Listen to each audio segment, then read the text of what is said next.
Every Friday morning at 11, Nero Wolfe signs the salary checks for Fritz and Theodore and me. He never likes spending money, but that particular day he was more sour than usual. What's the matter? You got bugs in the orchids? No, but I saw your bag in the hall, and I note your finery. Straining as you are to be gone, it is gracious of you to wait for this pittance, this meager return for your excessive labors. Especially since the bank balance is the lowest it's been in 2 years. Well, that deserves an answer. Here it is. As for finery, I'm headed to the country for the weekend, and I'm dressed accordingly. Lovely. As for straining, I'm not. As for pittance, yes, you're right. As for bank balance, well, you have a point. I'm willing to help. After all, it's just a pittance anyway, so...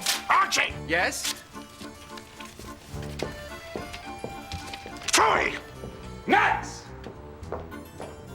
By Monday morning, the air might possibly have cleared if it hadn't been for the torn-up check. We both knew the stub would have to be voided and a new check drawn, but he wasn't going to tell me to do it without being asked, and I wasn't going to do it without being told. A man has his pride. And with that between us, the stiffness Monday morning lasted through lunch and beyond, into the afternoon, and for all I cared, it could have lasted into the next decade. Yes, may I help you? You're Archie Goodwin. Yes? Can you bring my suitcase in, please?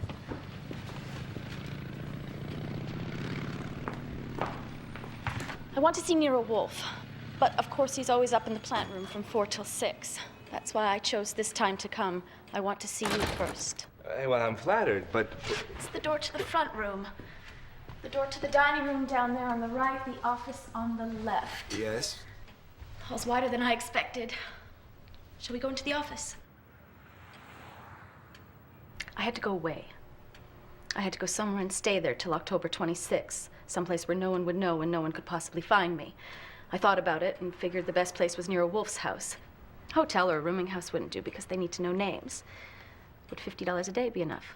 You won't tell us your name? No. Have you committed a crime? Or have you been an accessory to one? Are you a fugitive running from the law? No. Well, prove it. That's silly. I don't have to prove it. You're gonna stick to this no names, no identify. Oh, I certainly intend to. Well, then you better leave Mr. Wolfe to me. Now, I'll bring you up to your room. I'll leave you there. When he comes down, I'll tackle him. It might help if he saw some cash. 7 days, $50 a day, $350. With the understanding, of course, that it's not a deal until Mr. Wolfe accepts it. Of course. And if he accepts, I'm willing to pay more. It's bigger than I thought. I appreciate this, Mr. Goodwin. Certainly. You know, I'm gonna have to watch you unpack. Watch me, why? For the kick. You know, there's probably 1,000 or more people in the metropolitan area who think Nero Wolfe has lived long enough. And one or more of them may have decided to put a copperhead or a rattler in your hat box.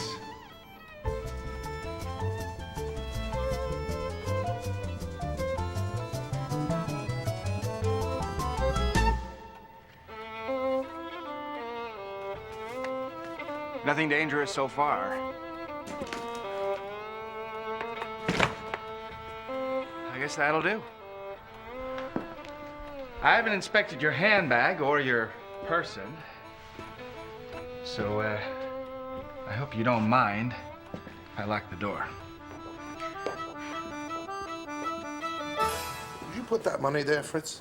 No, sir. I did. Indeed. Thank you, Fritz.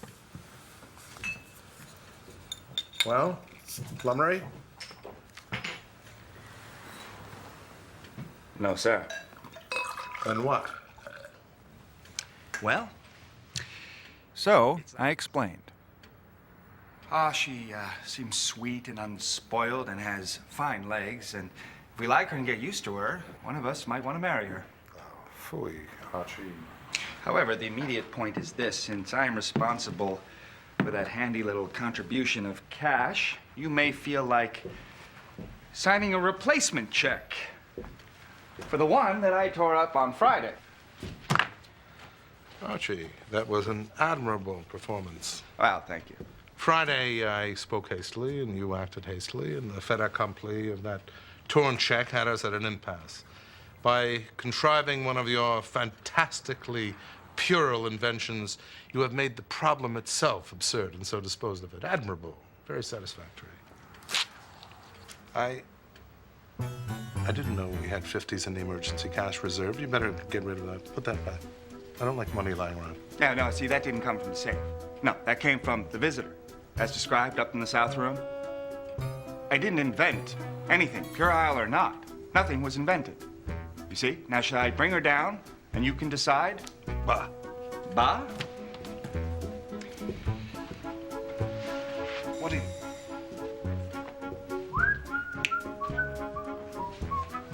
Would you like another beer? Fritz. Yes, a little point of information. Our lady visitor that's upstairs in the south room, is she old, haggard, crippled, deformed, ugly?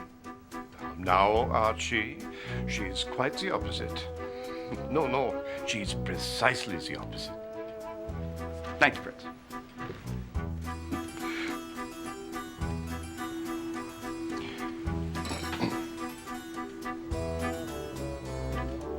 Is it true?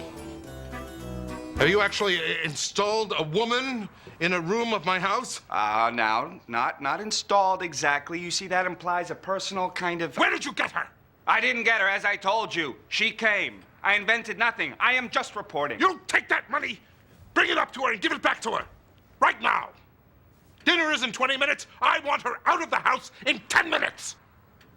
Well, you see, I mean, normally I would do that, but you see, acting as your agent, I practically promised her that you would see her.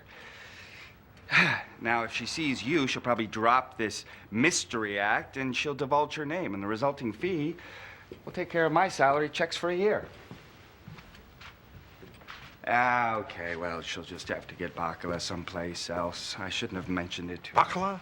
Yeah, I happened to mention to her we were having bacala for dinner, and she said, "What is that?" And I told her, and she said, "Salt cod isn't fit to eat, no matter how you cook it." So, all right. You know what? Skip it. Since we have to return that money to her anyway, I've contributed nothing to the bank account. And the situation regarding my salary check snaps back to this morning, and it leaves me no alternative. Archie, don't tear that check. Yes, may I help you? My name is Perry Hellmark. I'm an attorney. I want to see Nero Wolfe about a matter of utmost urgency. Now, ordinarily, when a stranger calls, I let the caller wait while I go check with Wolfe. But I wanted to give Wolfe another tack to sit on and postpone a showdown over our guest upstairs. Sit right here, please. Mr. Wolfe, I'm a senior partner at a law firm of highest repute. A young woman for whom I am responsible has just disappeared, and she must be found as quickly as possible. So I will pay you $5,000 plus necessary expenses if you will find her and have her communicate with me by October 25th, which is, 6 days from now. However, I will pay double that if you produce her in New York, alive and well, by the morning of October 26th. Well, tell me about it, briefly. You're an attorney. You should know what I need to decide whether to take a job. Well, sir, why would you decide to refuse it? I don't know. Very well. I am Priscilla Eads' legal guardian. I'm also the trustee of her property according to the will of her father. So this evening I paid a call to her to discuss some business. However, she was not there. Her maid became alarmed because she was expecting her mistress to come home for an early dinner. I don't need that much. You don't? I see. Well, I found on her writing desk an envelope addressed to me. Inside was a handwritten note. It reads, "Dear Perry, I hope you won't be too mad at me for standing you up. I doubt if you will hear from me before October 26th, but you will then, all right. Please don't try to find me. Love, Pris." Now, October 26th will be my ward's 25th birthday when, according to the terms of her father's will, the trust will be terminated and she will take complete control of her property. 90% of Softdown, a large and successful corporation that makes towels. There are complications, however, as there usually are. Such as? Such as Eric Hogg, Priscilla's former husband, and her one disastrous blunder. She ran away with him when she was 19 to South America. She left him after 3 months, and then she divorced him. How does that blunder complicate her inheritance? Well, 2 weeks ago, I received a letter from Eric Haag claiming that she signed a document shortly after they were married, granting him half of her property. You say her name was Priscilla Eads? Yes. She took back her maiden name. I think I met her. Got a picture? Yes. I have a picture. I have 2 pictures.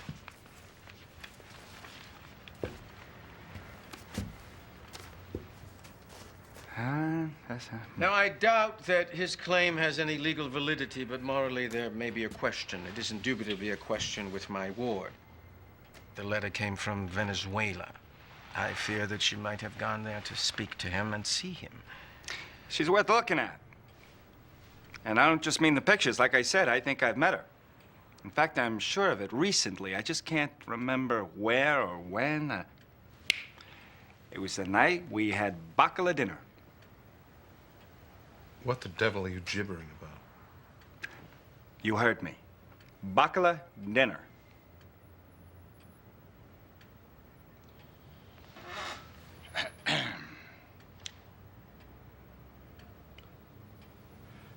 I will consider your offer, Mr. Helmer. If I decide to take it, Mr. Goodwin will contact your office tomorrow morning at 10. Tomorrow morning? I need an answer now. What would you think of me if I, solely based on information you supplied me here and now, decided to accept the job and work on it? What would I think? That, sir, is what I want. Surely not. Surely you would be employing a jackass. If you want the kind of detective who will dive in heedlessly based on request from a stranger, Mr. Goodwin will give you some names and addresses. Very well. I expect a call from you in the morning.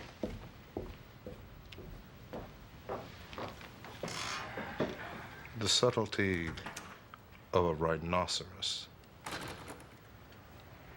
Bring her down here now. And here we go.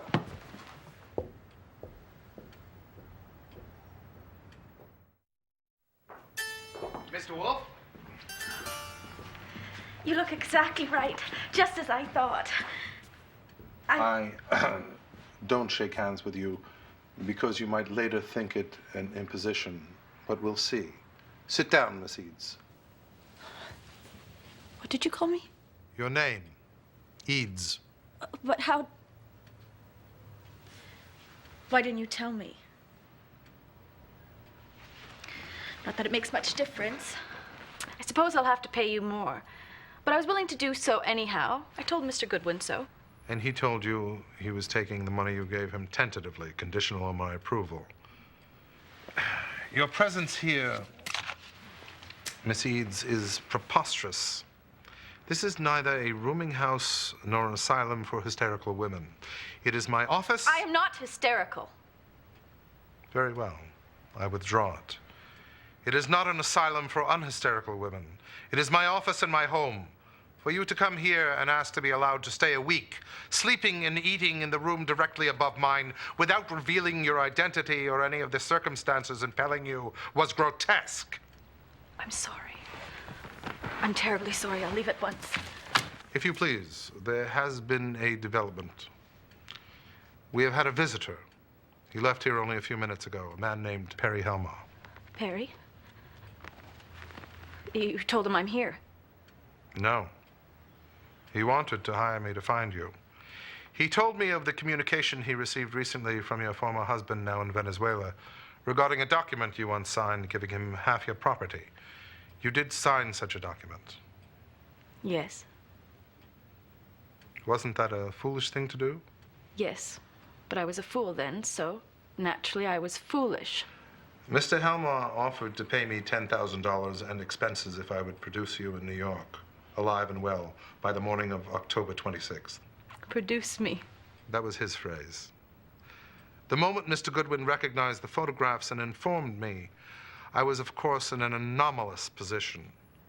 A man I've never seen before comes and offers me $10,000 to find and produce a certain object by a certain date. And by chance alone, that object is locked in a room in my house. Is there any reason I should not disclose it to him and collect my fee? I see. So that's how it is. It was lucky he brought the photographs for Mr. Goodwin to recognize, wasn't it? I suppose I should congratulate you, Mr. Goodwin. There was no legal or professional obstacle to prevent my disclosing you to him and demanding payment. But confound it, there is my self-esteem. Also, there is Mr. Goodwin. I have rebuked him for installing you and told him to get rid of you. And if I now collect ransom for you, he will be impossible to live with or work with.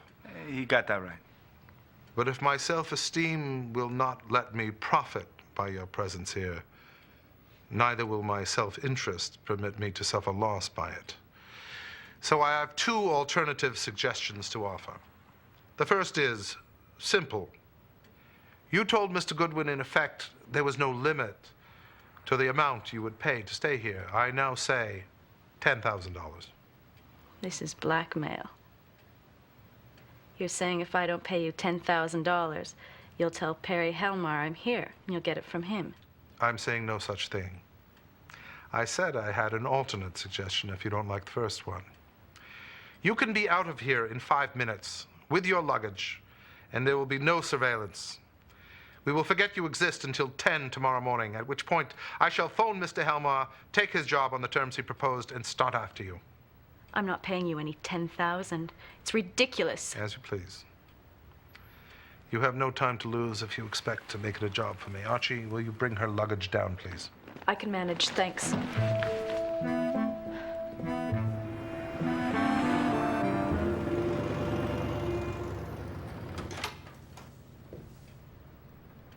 Good morning.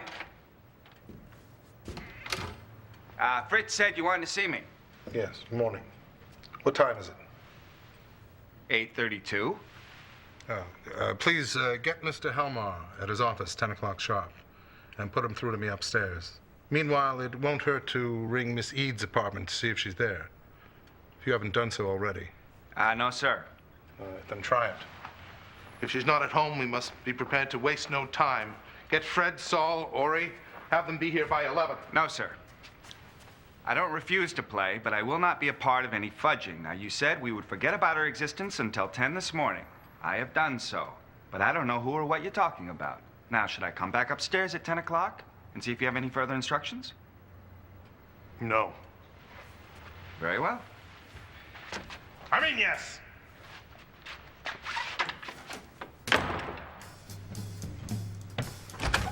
Inspector. Goodwin? Yeah, Mr. Wolfe won't be available for 2 hours, but you know that as well as anyone. Will I do? Yeah, you will. First, start. What? Last night, a woman was murdered, and your fingerprints were found on her luggage. How did they get there? That's no way to do it, Inspector.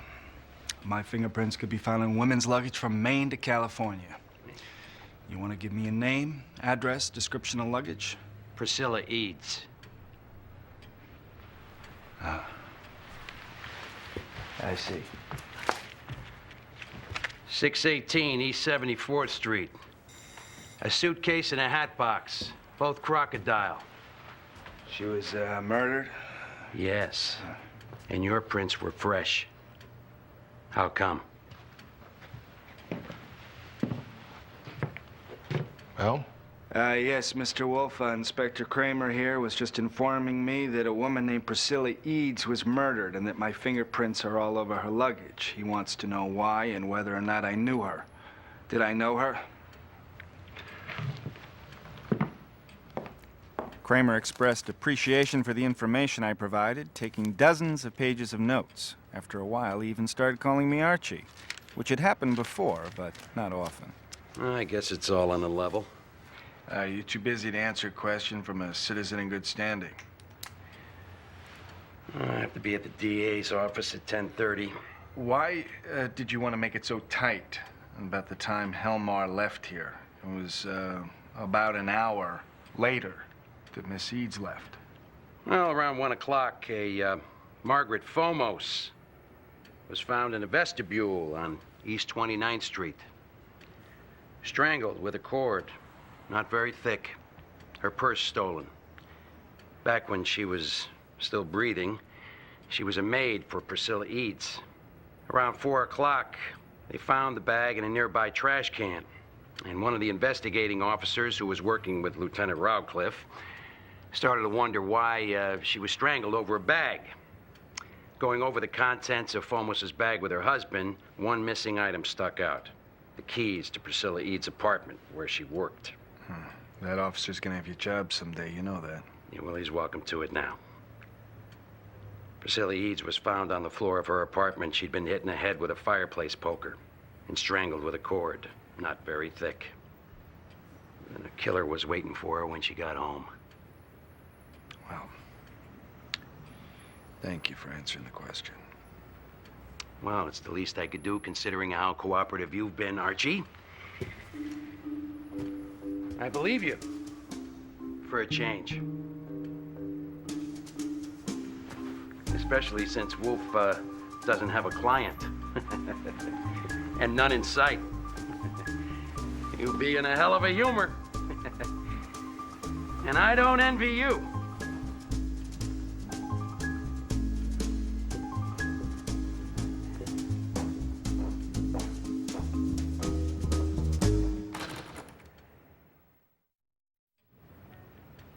I suppose Mr. Helmar will soon know, if he doesn't already, of our stratagem. And I doubt it's worth the trouble to communicate with him. He wanted his ward alive, and, well, that's out of the question. But he's the only contact we have, and no matter how sore he is, we should start with him. Start? Start what? With whom? We have no client. She was here. She wanted to stay. We kicked her out, she got killed. I should think that would have some bearing on your self-esteem, as you were discussing last night. Nonsense. Okay, I guess I knew how it would be. You realize I have my personal problem. I put her back out on the street, I put her in the taxi that sent her home, and now she got it. I will not undertake a major and expensive operation with no chance of income merely because you have been piqued by circumstance. I will do my best to make people know that I'm not working for you. Some won't buy it. Can't help that. If you decide you'd rather have me quit, well, okay. I don't have time to discuss it. I'm gonna catch this guy before lunch. I had a pretty good idea where to start. Priscilla Eads stood to inherit 90% of Softdown Incorporated if she made it to her 25th birthday. She missed by 6 days. I called my friend Lon Cohn at the Gazette and learned that now her 90% was going to be divided between a handful of Softdown officers. Goodwin, detective. I'm here investigating the murder of Priscilla Eads. I want to ask you a few questions. We'll start with you at the end of the table there. What's your full name? J. Luther Brooker. What does that J stand for? That's J-A-Y, J. I'm president. When did you first learn of Miss Eads' death? This morning on the radio. Can you explain your whereabouts? Yes. I was in bed. I have a suite at the Prince Henry Hotel. Well, you understand the situation, Mr. Brooker. You see, a lot of people stand to profit from Miss Eads' death, right? How much are you going to inherit from the company? Well, under the terms of the will of the late Nathan Eads, the son of the founder of the business, 19,362 shares of the common stock come to me. The same amount goes to 4 other people, Miss Duday, Mr. Quest, Mr. Pitkin, and Mr. Helmar. Smaller amounts go to others. Right. Well, I'll get those names, but I want to start here. What's your name, Bowtie? Well, sir, I am Bernard Quest. I've been with this business 62 years and vice president for 29. You? Viola Duday. I was Mr. Eads' secretary. During his last illness, the last 14 months of his life, I ran the business. My present title is assistant secretary of the corporation. Mm-hmm. And you? Oliver Pitkin, secretary and treasurer of the corporation. Daphne O'Neill. But I don't think I belong in your little black book, Mr. Detective. You see, I wasn't in Mr. Eads' will. I was just a good little girl when he died. I've only worked at Softtown for 4 years now. now in the Softtown Stylus. Perhaps you should know that if Miss Eads had lived until next Monday, Miss O'Neill would be looking for another job. Miss Eads did not appreciate Miss O'Neill. Is this necessary, Vi? I think so. No one's going to be able to hide anything, so why not shorten the agony? They'll dig up everything. That for 10 years before Nate Eads died, you tried to get him to give you a third of the business, and failed. That Ollie here, beneath his mask of modest efficiency, is fiercely anti-feminist and hates to see a woman run anything. My dear Viola. That my appetite and ambition for power are so strong that you three men and Perry Helmar, much as you fear and distrust each other, fear and distrust me more. And you knew that when Priscilla was in control, I would have had top authority. They'll learn that this Daphne O'Neill, my God, what a name for her, Daphne. It means laurel tree. That she was playing Perry Helmar and Jay Brooker against each other. And with October 26th approaching, she was getting desperate. And so are they. You asked for it, Vi. And if you're counting on Ollie and me being with you as I think you are, you're making a big mistake. Miss Duday is absolutely right. It's all gonna come out, the good and the bad, and the quicker the better. Wouldn't be a bad thing, Mr. Brooker, if you followed Miss Duday's example. Why don't you tell me what this conference was about today? We were saying that we would have to accept the fact that the nature of Miss Eads' murder created a very unpleasant situation for all of us. We agreed that it was unthinkable that any of us could possibly have been involved in her murder. Yeah, it's not like any of you had any motives. We discussed the letter that recently arrived from Eric Hogg, Miss Eads' former husband. Do you know about that? Yes. The letter was sent from Venezuela, but he could easily have come to New York by ship or plane, or heck, he didn't even need to come. He could have hired someone to kill her. Why?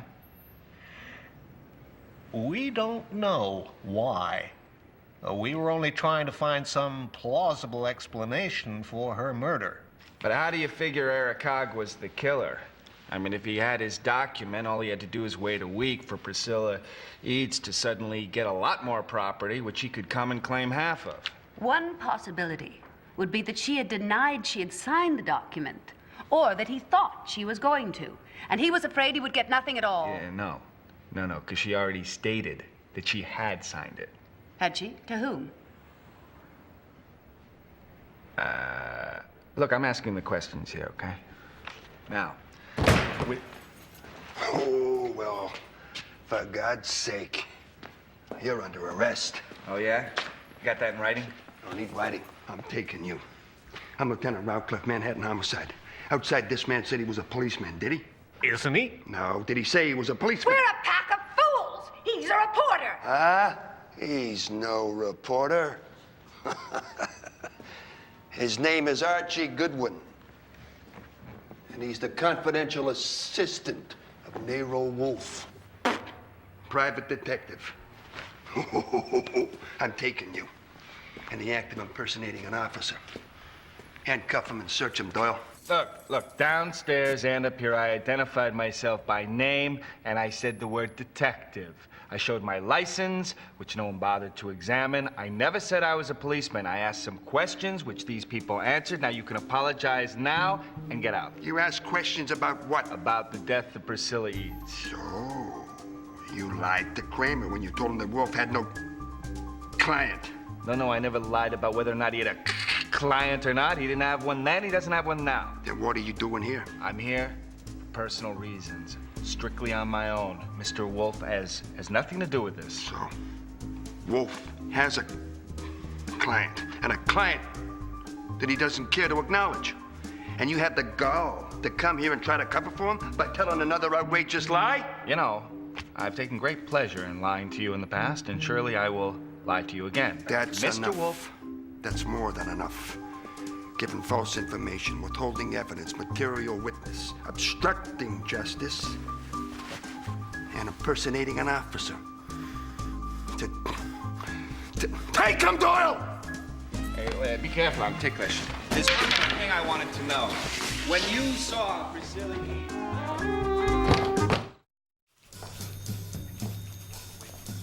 I spent 4 hours being asked the same question by every member of the NYPD, and when they'd run out of interrogators, they handed me over to the DA's office and then stuck me in the hall to wait. I figured they at least owed me a few phone calls, preferably in a quiet office with a door that closed. Based on the idiotic assumption that Mr. Goodwin and I are both acquaintance. So what happens today? Mr. Rawcliffe took advantage of the absence of Mr. Goodwin, whom he fears and petulantly envies, and entered my house by force. That's a lie. I rang. Shut up! He was ass enough to think that I would speak with him. Naturally, I ordered him out. And when I persisted in my refusal, I turned to leave, and he put a hand on me. He then took me into custody under warrant, conducted me out of my home, and in a rickety old police car with a headstrong and paroxysmal driver brought me to this building. I had assumed charitably that it was some major misapprehension that had driven Mr. Rawcliffe to this frenzied zeal. But I learned from you, Mr. Bowen, that it was merely a fit of nincompoopery. That you think that I have a client, that I know something that you don't know and would like to, and that you can bully it out of me. Well, you can't. I haven't got it. But you are correct in assuming that I have a client. I do. I knew it. As you may know, Mr. Goodwin is not indifferent to those attributes of young women which constitute the chief reliance of our race in our gallant struggle against the menace of the insects. He is also especially vulnerable to young women who have a knack for stimulating his love of chivalry and adventure. Priscilla Eads was such a woman. Within hours of her eviction, by him at my behest, she was brutally murdered. He then bounded out of my house like a man obsessed, after telling me he was going single-handed after the murderer. It was pathetic, but also thoroughly admirable. And your callous and churlish treatment of him leaves me with no alternative. I am at his service. You mean Archie Goodwin is your client? All that rigmarole was leading up to that? I'm hungry. I had a soda fountain lunch. I could eat a porcupine with quills on it. Let's go home.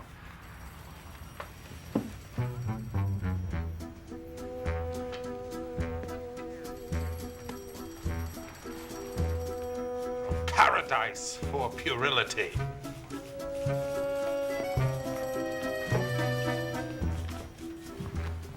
I'm a client now, Fritz. He's a buffoon. No, sir, I sit here not as a gag, but to avoid misunderstanding. As a client, the closer to you, the better. As an employee, nothing doing until my personal problem is resolved. Now, you tell me how much you want for a retainer, and I'll write a check. Otherwise, I will bound out of this house like a man obsessed. Confound it. I'm helpless. I'm committed. Yes, sir, you are. Now, what about a retainer? No! You care to hear how I spent my day? Care to? No. How the devil can I escape it? Report. Tell me. Well, we're in a pickle. You see, how many of these 5 people can you have in this office by 11 o'clock tomorrow morning? as it stands now, without any bait, Yes. I wouldn't bet on one. I'm ready to try. I might get something from Lon Cohn to use as bait if I bought him a thick enough steak. Well, do so. Invite him to dine with us. Tonight? Yes.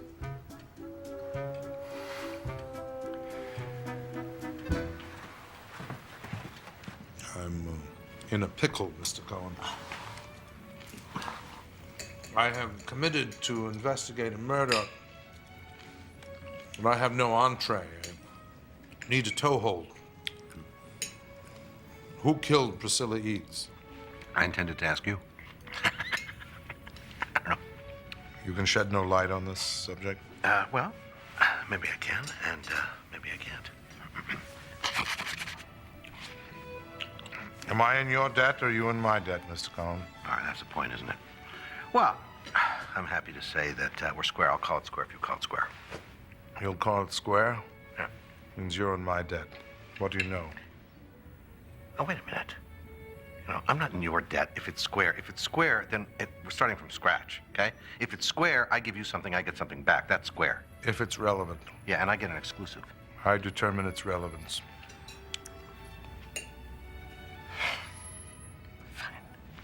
Fine.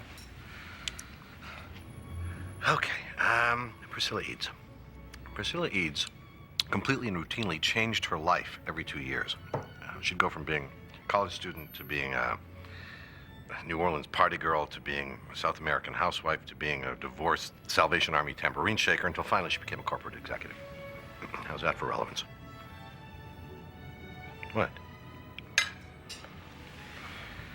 Okay. How about this then? Wait, this may help. An informal poll of all the reporters working on this case favors Oliver Pitkin as a killer. And that's just the male reporters. The females seem to like Viola Duday.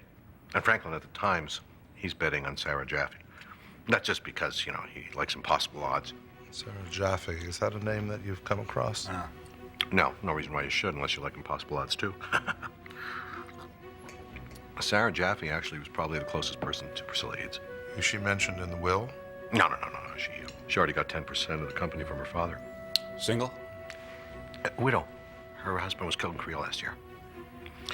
And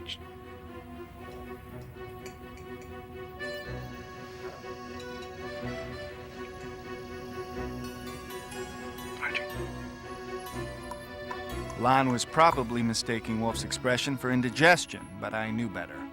Something Lon said had got Wolfe thinking, which meant I could expect a very busy morning. My conception of a widow was formed in my early boyhood from a character called Widow Rowley. I've known others since, but the conception had never been entirely obliterated. So there's always an element of shock when I meet a woman who has been labeled a widow and I find she has some teeth, can walk without a cane, and doesn't constantly mutter to herself. Good morning. Please, come in. May I take your hat and coat? Yes, thanks.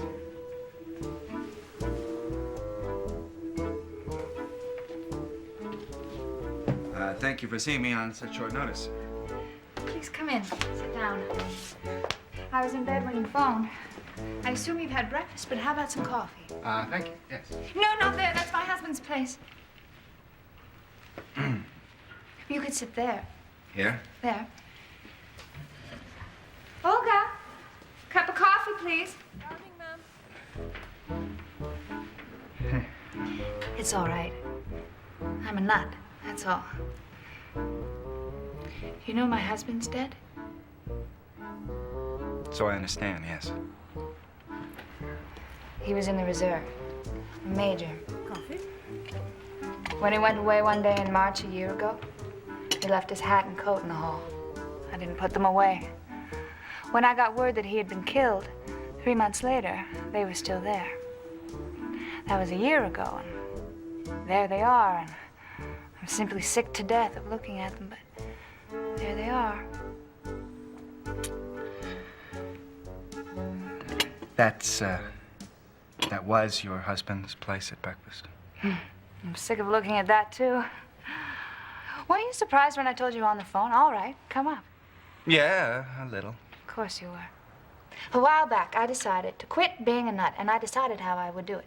I would have a man sit here with me at breakfast in Dick's place, and I would have him take that awful hat and coat out of that hall, and... Did you hear me? No, not there. That's my husband's place. Simply lost my nerve. Do you suppose I really am a nut?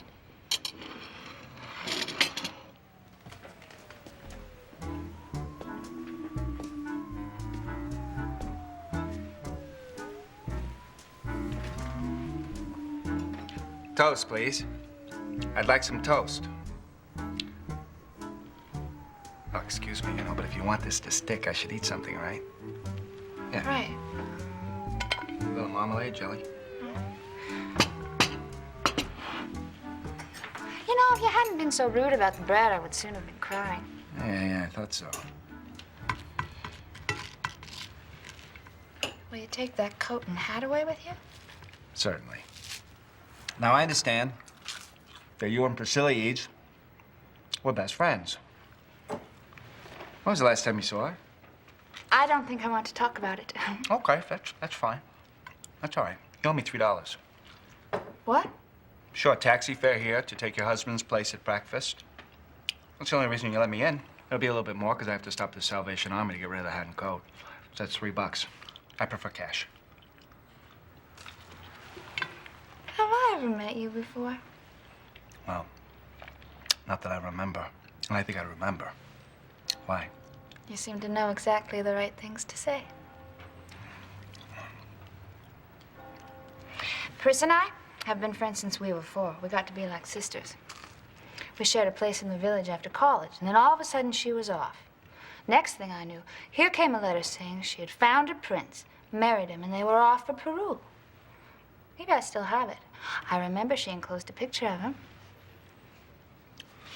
Since that time, have you heard from her? About a month ago, she phoned.